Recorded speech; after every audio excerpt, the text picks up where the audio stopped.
صراط الذين أنعمت عليهم غير المغضوب عليهم ولا الضالين.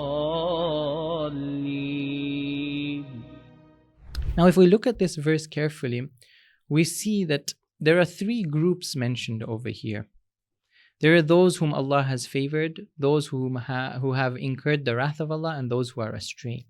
And what is interesting is to see that Allah only attributes the action of these three groups, only one of them is attributed to Him.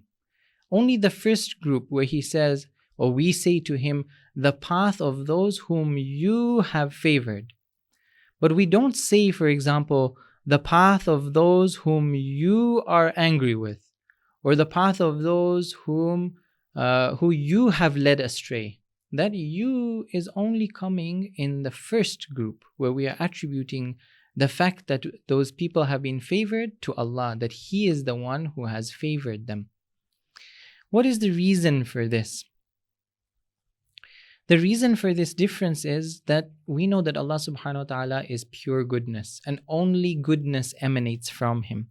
So it is not He that chooses to be angry on people just because He wants to be. It's not He that chooses to lead people astray. When we mention the idea of how does Allah misguide people, when it says in the Quran that Allah misguides, we saw that this is simply Allah letting us go the way we want to go. It is our choice. And we see this being reflected over here.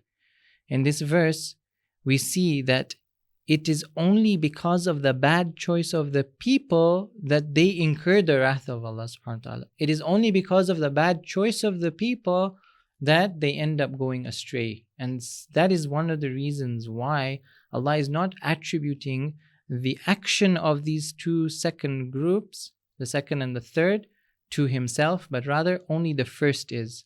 And that we also have mentioned. وَمَا بِكُم مِّن نِعْمَةٍ فَمِنَ اللَّهِ. Every ni'mah that we have, every blessing is from Allah subhanahu wa ta'ala. So this group, because they have been guided and they're traversing that path, that is only because of Allah. The source of all their good deeds and their good actions is from Allah subhanahu wa ta'ala. In other words, His wrath is simply a lack of His mercy. His misguidance is simply a lack of guidance. It is there for all of us, but when we choose not to take it, that is when we see that the opposite is being incurred.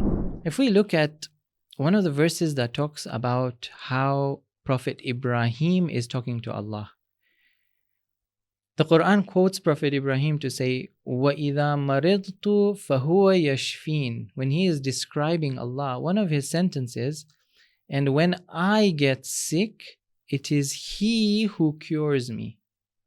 And we see the same concept being manifested in the words of Prophet Ibrahim alayhi salam, where he doesn't attribute the sickness to Allah subhanahu wa ta'ala. The sickness is to himself. He says, when I get sick. Why? Because the sickness is a lack of health.